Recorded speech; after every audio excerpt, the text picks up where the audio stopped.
Mike, in your opinion, should people be panicking out of their positions in the precious metals like you would maybe the broad stock market? Or is there a reason to stay in the precious metals? Look, I think the precious metals market has been beaten up already. I think it's below some of the all-time lows. Why would you sell at the low when you're supposed to sell at the high? So no, absolutely. If it's possible, and it's not always possible for people, this is where you took a look at that company that you bought and say the fundamentals were 1, 2, and 3, and those are unchanged. They have committed, they've done this, they've done that, and it still remains a good opportunity. Don't sell those. Welcome to Gold Silver Pros, where you'll learn the ins and outs of the gold and silver markets. Searching for the best precious metals deal? Our affiliates are of the utmost trust, quality, and highest customer service in the industry. Shop with our trusted partner, �ヲ𝙁. Access special deals on silver, gold, and platinum through our website or call 307-264-9441. Hey everybody, this is Rob Kientz of goldsilverpros.com. It is June 14th, 2022, and I have a very special first-time guest on the program. It is Mike Stark, who's the president, CEO, and director of Arizona Silver Exploration, which is a mining company that operates different projects in exploring for precious metals here in the United States. Mike, how are you doing today? Very well. Thank you, Robert. Thanks for the opportunity to be here. Absolutely. And it's been my opportunity to get to know you over the last few weeks because you guys have projects that I'm always interested in, which is getting gold and silver out of the ground. And even if you get some base metals, I'm okay with that too, because it really helps us with what we need here in the United States, in Canada and North America, to get stuff done. Just from the silver perspective, according to the Silver Institute, we're 110 million ounces short of silver in terms of production over demand this year. And of course, as we see what's going on with the markets, gold always comes into focus as a monetary asset. Before we get into your projects, I did want to chat a little bit about what's going on topically, because it's the talk of the town, the talk of the markets. We have the Fed saying tomorrow that they're going to raise interest rates. Now everybody suspects it's going to be 75 basis points or 0.75%. And against that backdrop of what they've been doing so far this year, we've had the markets correcting. In the United States, the major markets are correcting anywhere from 20 to 30%. I think, Bitcoin's down 70% in the last 7, 8, 9 months since I think November of 2021. The only thing that seems to be doing okay right now, bonds are over 3.5% 10-year in the U.S. The only thing that seems to be doing well is maybe certain types of real estate and the precious metals. Yeah. I don't think there's a whole lot else other than that. And those are tangible items, so it makes sense that they're doing well. Just overall, watching this, Mike, what's your impression of what's going on? Well, just on that last point, first of all, you're absolutely right. I see interest rates climbing from where they are now, trying to slow down inflation. Whether that's possible, I'm not the expert in this field, so I'm not going to make more than that comment from my observations. But I also see exactly what you're saying, Robert. Gold, silver, real estate, safe jurisdictions, safe commodities. I see a movement towards that. Obviously, I'm involved in that exploration company of that, but it's a safety move, I think, for a lot of people, as opposed to a risk move. I've never been a believer in Bitcoin, and I think people are really going to get it handed to them in the coming months, if not already. We're 23,000 today. That hurts for somebody that just bought in recently at $29,000 and $30,000. That's a big hit. And again, there's nothing backing it. So I've never liked it. Never. Yeah. And if somebody had bought in at over 60, which it was at last year, people are riding high in the cryptos last year. Bitcoin is well over 60, Ethereum doing well, all those guys doing well. And then I read somewhere, maybe it was CNBC or one of these financial magazines, where the cryptos were 3 trillion and all of a sudden they're 1 trillion. So the cryptos as a whole have lost 2/3 of their value. I just don't see that right now as being a super stable asset. Whereas if you look at gold and silver, gold, is down today. It was down yesterday, but overall it's not too far off of where it started the year, even though it's retraced back from its high this year. And silver's down a little bit more, but not too bad. Compared to everything else, they seem to be holding up. So if you're a gold and silver person, you're probably not feeling too bad compared to everybody else. Again, What are your thoughts? Again, I think you're spot on. Let's take gold for that matter. It was down almost $50 yesterday, excuse me. And again, another 10 today. That resulted in 2.5% loss.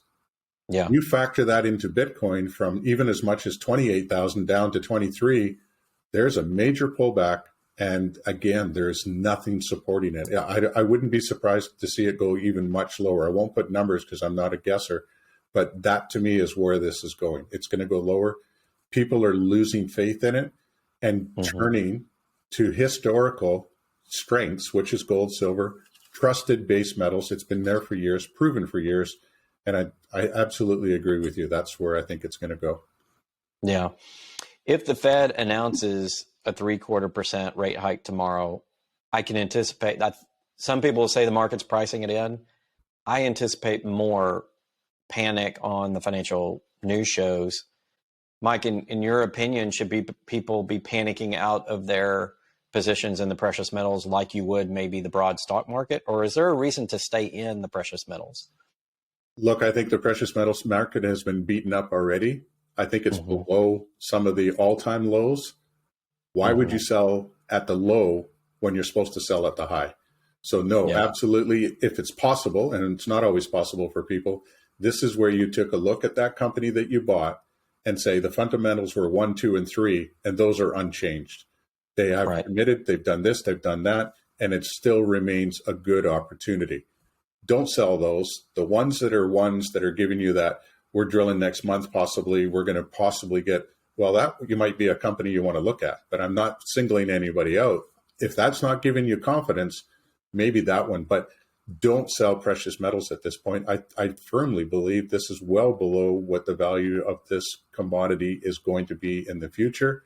It wouldn't surprise me to see gold go over $2,200 this year. It would not surprise me with the current situation globally. Yeah, it wouldn't surprise me at all either. I think we're officially headed recession territory. You need 2 consecutive quarters of negative growth. We've had one. I think it's pretty clear we're headed toward a second, unless some sort of miracle bails us, all out.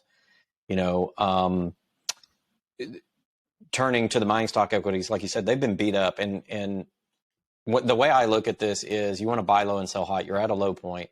Yeah. But a lot of the gold and silver companies, especially the producers, are putting off good income. Even $1,800 gold, the gold companies, it may cost them $1,250, $1,300 on average.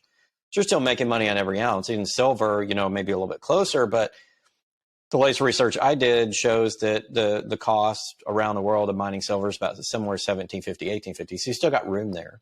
So even though, the metals have pulled back a little bit, the mining companies, the ones that are producing, are still making money. And the ones that are finding resource should be considered good values. I'll go back to something I say on my show all the time. Silver is in a supply deficit right now and has been 3 out of the last 4 years, according to Silver Institute.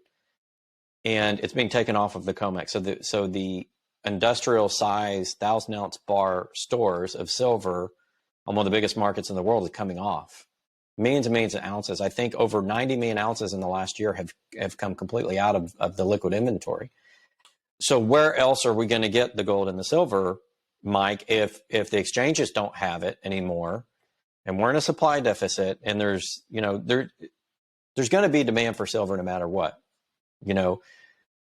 So where do you get it? The next ounce comes out of the ground, right? So these exploration companies are finding the silver, or where you're going to get your silver in 2-3 years when you want to buy it. What are your thoughts on that? Again, total agreement. Here's another statement that I've just heard recently. The current solar demand will double before 2024. Well, that means an added 30% increase to the amount of silver needed. If that's the case, where's that coming from? I mean, I've already heard from some of the majors that they can't produce to that level already. How are they going to go and find it? It's going to be expected of these juniors to make these discoveries, in my belief, that this will carry the market of what's needed. But you can't build a mine in 2 months. So there's going to be a supply deficit for years to come, I think, which is going to increase the demand. I will mention one particular gentleman, Keith.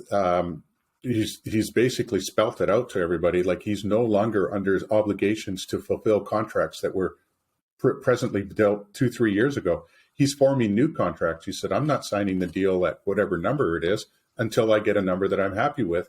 And I can't supply, I can't sign the contract. So we're going to, I mean, I know it's been coming a long time, but I believe we're going to see this in the near future where the reality sets in. We're also being asked as a globally to go green. Well, there you go. I mean, if that's going to be more solar cars, more high efficiency cars, that's more silver. Everything has got to, there's more in the industrial use now than ever before. There's more in the surgery rooms in silver ever used before. That metal is increasingly on demand more.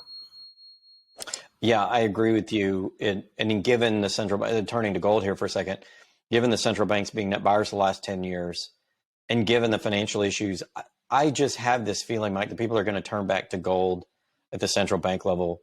Because if you've been the Fed and you've been buying treasuries, and treasuries are under fire right now, interest rates are rising, and as the Fed, you're trying to dump them, and you were the last marginal buyer of that debt to begin with, treasury market's not going to do too well the next few years. What do banks consider high quality liquid assets? Their debt, cash, and stocks of other banks, according to Basel requirements, and gold and silver. Well, which ones of those are doing really well? Well, the treasuries aren't doing so hot. The stocks of central bank of the commercial banks probably aren't doing so hot. Cash is being devalued, but although the dollar's strong right now, cash is being devalued, and certainly a lot of currencies around the world are having trouble. Where are you going to turn? It's going to be gold mostly. I don't think there's enough silver to recapitalize the banks, but you could reprice gold and get there if you needed to. So I think gold's going to come in the picture as it always does, as the last financial asset backstopping the banking system. So I think we're probably getting closer to that point as well. If we can continue to see the problems with the bond markets that we're having. So I anticipate, gold and silver are very bullish going forward. If you have your fiscal, and then you also, to get leverage to that and to make some money off of that trade, you go into the mining stocks. And I've always said a good mining stock will give you leverage to the gold and silver price. If gold and silver goes up $100, mining stock will go up, more than that as a percentage of your investment. Right. And they're cheap right now. The indexes at GDX, GDXJ, the Huey, they're all cheap right now, historically cheap. So that's where you want to buy. As the bankers have said, JP Morgan said, you buy when there's blood in the streets. You buy when things are cheap. Yeah. And you buy low and sell high. So you guys have a project. Let's turn to your project real quick. As an exploration company, you're doing work in Nevada and Arizona. Talk a little bit about your projects. Give people, the 5-minute rundown of the projects that you have and what you guys are doing. Okay, sure. I'll lead off with our Philadelphia project. That is our focus, entirely 100% focus at this time, simply because it's giving the best reward for our shareholders, Robert. We started this late 2019, drilling on the patented claims that we had. We've now increased that to 3 patented claims on this particular property. And thankfully, as you can see here, thanks for the slide, we've had some significant numbers and very good results from some drilling that we've done. Matter of fact, I'm going to step it ahead a little bit. These are some of the drilling on the north end up at the main claim, which is BLM property. Then we've obtained the 2021, we obtained all 3 patented claims, and again have been drilling there. Are 100% of our focus. We are on hole 93 finished in the lab. We started on 68 on this. So we have hit consistently on every single hole. Some at a very mineable operation, open pits, some are strictly high grade, but it's, again, exceptional numbers, growing this resource at a very rapid rate, I would have to think. But this is our focus because it's returned the best value, and I think it's going to show you have a lot more to come. We have about a 300-meter gap that we're wanting to drill next. That's going to be coming forward in news announcements coming up. This gap is primarily our focus because we've got large intervals on either side. We have 115 meters of 1.34 down to just over 600 feet. On the opposite side, we bottomed out at 827 meters at over a gram, and the width there was over 87 meters long. So we want to go further down dip and infill that gap to start to substantiate a resource. And I want to talk a little bit about the area you're in. Yeah. You're in an area in which has had a lot of previous production. You're in the 𝙂𝙊𝙇𝙿 gold mining district there. Of course, it has the Moss Mine, which I've been to back when it was Northern Vertex, now owned by Elevation Gold. Correct. It's a producing gold outfit. The region has produced several million ounces, I believe, historically. You guys are right there. Talk about the importance of the region to this project. One of the biggest reasons Greg went after this property, Greg Hahn, our VP of Exploration, was exactly that. The district is proven. It's got history. It's got unknown. Matter of fact, he's always said this. If it was basically this property in Nevada, we would have had 100,000 holes in it by now, but it's not.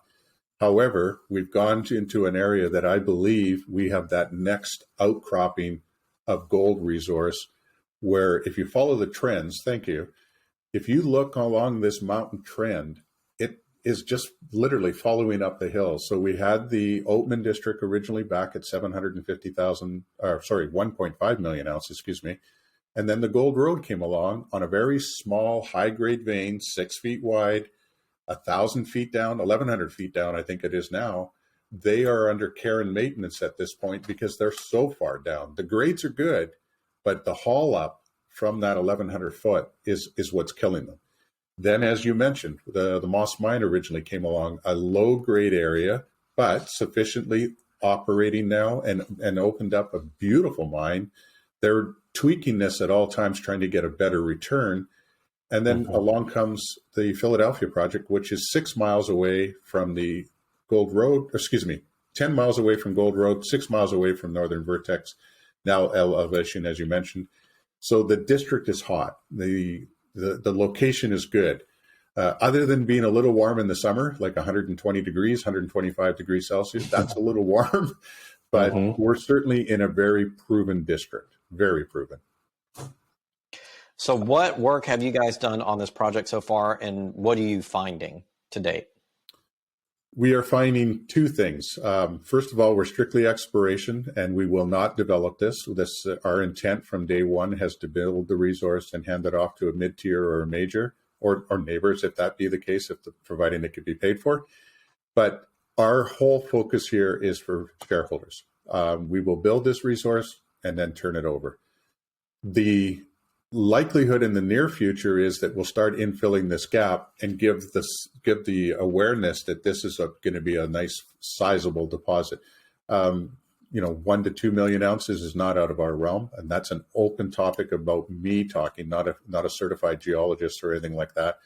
But we can see how this is moving forward with us right now, that the numbers can increase quickly based on the results that we've already been proven to date.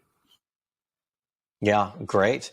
And you have some other projects as well. Do you want to talk a little bit more about the rest of your portfolio? Sure, be glad to. Silverton. Silverton's located about 45 minutes east of Tonopah, a very hot jurisdiction right now as well. Hot both in the central. Mention that name one more time. Tonopah? Tonopah? Yeah. Yeah. Yeah. A lot of historic importance there, which is why I mention it. Yeah. We've looked at other mines there, big past silver producing area. Yeah. Our closest mine in operation is Long Canyon. So again, I think it's got over 3.9 million ounces now proven and still operating. That's a mine that's got a lot of character because it's got this Carlin-like type trend to it. We believe we have the same. Now, this is a big piece of property, over 1,500 acres, that Greg has taken his time and done all his research for years on this. And finally, the opportunity came when the market was low. This is when we grab these opportunities. So we grab Silverton, and it's going to be under care and maintenance until we get the opportunity to drill it. When that is, I'm not certain because we're focusing on Philadelphia. But there's a really good interview done. This is like elephant country. If you've got 1 million ounces, there's likely to be 5 million ounces. So when somebody wants to look at this, that's a beautiful project, and it's sitting in the wings for future development later. Then we have Sycamore Canyon. We stumbled across this thanks to some very good friends of Greg that were unable to go out and actually reclaim their staking. They have to do this every year. So Greg offered to do it as a friend, and he took his dog, and I believe he even took his wife and a picnic lunch, and they went and staked the property, or restaked it for them.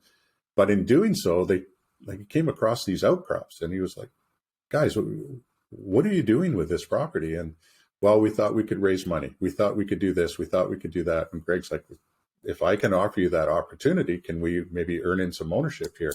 And these gentlemen are a little elderly now. They receptive. They trust Greg, and they said, let's see if we can put something together. And we did. Again, it's another glorified piece of property with both gold and silver contents. Matter of fact, over 31 grams gold at surface and as high as 544 grams silver. This area of what we are looking at is 800 meters long and 110 meters wide, and it's on our website, very well illustrated. But again, this is all we're doing with this property at this point. We are offering this one up on a joint venture operation if somebody's interested, and I think that's a good, solid opportunity. And then we stepped away from that. We moved over to the Ramsey project, which is in the middle, basically between Philadelphia and Tucson, Phoenix. So about 2 hours west of Phoenix. Proven historical mine. I like that. It's got history to its benefit. Roughly 40 ounces per ton was the average grade, down 300 feet, 7 feet wide. It's on our website as well. What Greg has found, that there is a leach out. Did you say 40 ounces per ton? I did. Yeah. Amazing. Amazing numbers. Yeah. But what we're seeing is a larger bulk tonnage possibility here being built out. It requires more drilling. That's all there is to it to substantiate that. And that one we are offering out on joint venture opportunities as well. It's a very solid silver project, strictly silver. Gotcha. I wanted to turn attention over to how your company's organized. The first thing investors want to know is, what's your share structure? Do you have insiders buying? Does the company believe in their company? Talk a little bit about who owns your company and who's backing you guys. Okay. This is probably some of my proudest moments. As you can see here, that slide, by the way, I would like to have that updated. It's actually 64 million shares out now. And the amount of warrants is down to 6 million as opposed to 8 million because we've had warrant exercise. But so the warrants have been exercised, essentially. Some of those warrants, to over 2 million of them have been exercised, and that's money in the kitty. That's very important for not only us, but it shows these warrants were accelerated without being forced. I turned to the market people that were involved in it, 17 of us, and I asked, if you don't mind, do you mind exercising these warrants? It'll put more money in the kitty. It'll prolong the drill program. And I gave them all the reasons for doing so. 94% have done that already. And I'm talking to the remaining 2 people before the end of the week. And I would believe I'll be able to put out that release stating that we've done 100% exercise. That will bring down the warrants a little bit. And of course, that obviously is factored into the share count. But there you go. When you ask about management, we own 28% of this company. That's only 5 of us that owns 28%. Another flattering point, Robert, and I'm really proud of this, we have never sold a share. We continue on occasion, not all the time, but on occasion, to add to our positions, whether that's be in another placement or just buying in the open market, which I did recently myself. Then we have 41% ownership between family, friends, and close associates. Somebody that I would know either from a long-term basis or have become friends with over the last 2 or 3 years. That's what that category represents. And then very, very luckily, we have a fund involved with us already. He has taken 9% of the company, intends to keep that position, providing we continue to do as we promised and continue with the results that we have. So when you really look at the company in a whole, basically 78% is locked up. None of these people have intentions of selling at the levels that we are. And matter of fact, I would not hold any promises, but I doubt that we'll see any selling into the 70s and 80s. As this company grows, it gives you more reason to own more. That's a really, really solid statement, but I like it because I think it's very true. Yeah, makes total sense. And I also wanted to bring up the management team. Number one factor for me when I'm looking at a mining company is who are the management? Do they have experience? Have they done it before and doing what they say they're going to do?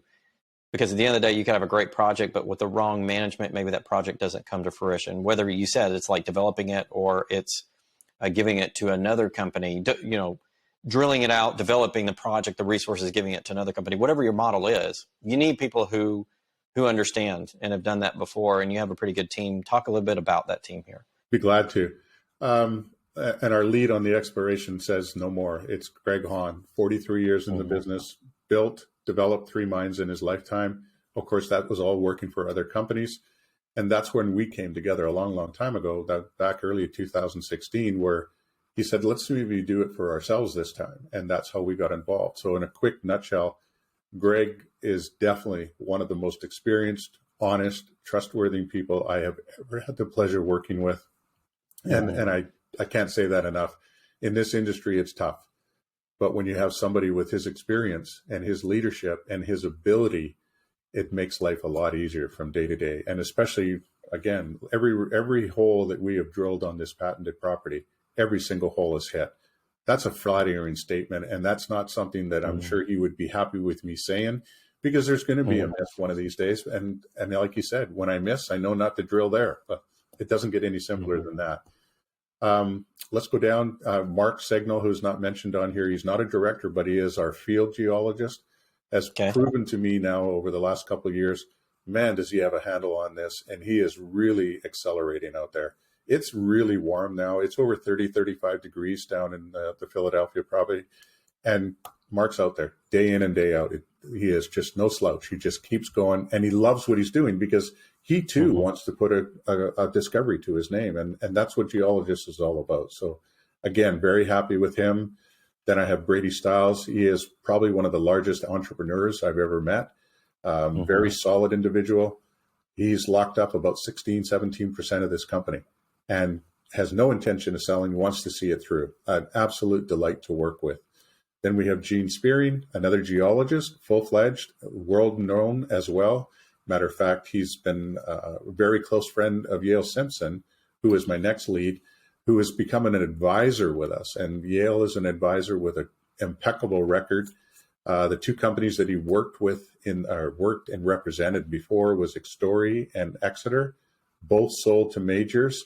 I had the privilege of working with that company in a basically IR firm way back when.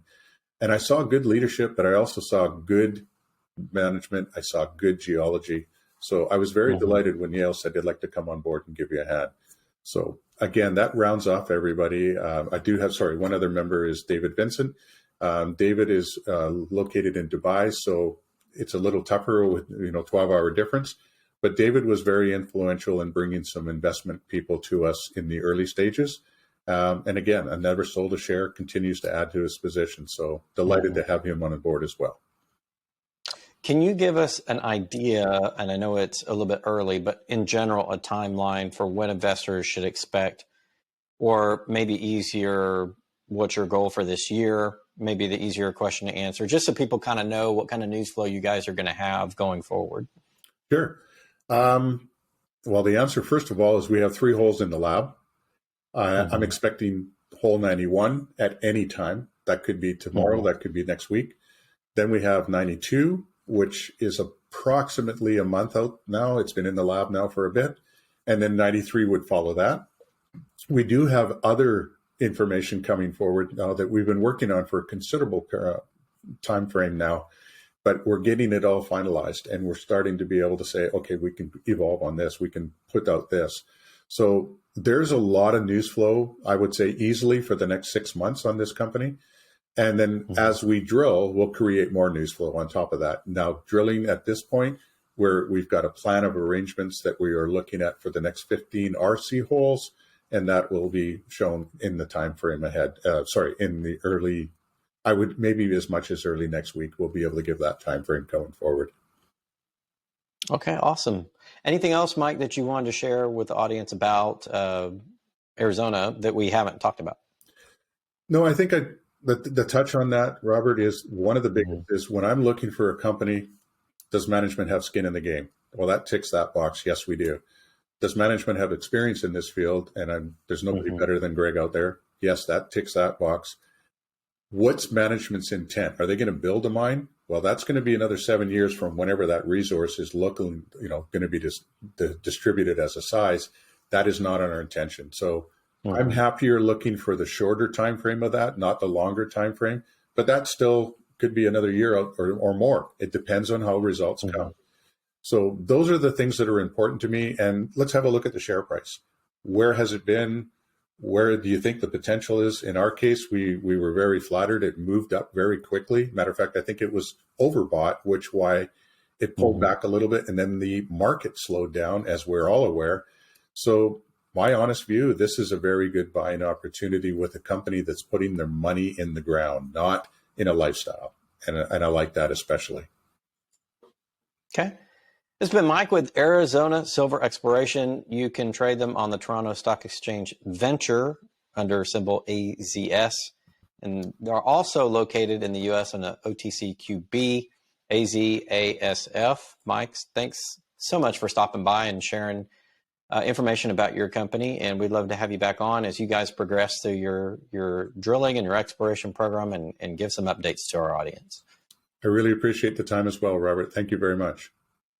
Last question I have for you. How do people go about reaching you if you're interested in getting more information about your company? Very simply, the website. My cell phone is directly listed there, ArizonaSilverExploration.com. My cell phone, very simple, 1-604-833-4278. My information and contact information is also provided there as well. I love talking. Sometimes that's a lot easier than typing for me. So either way, and I do respond within a 24-hour period. I promise you that.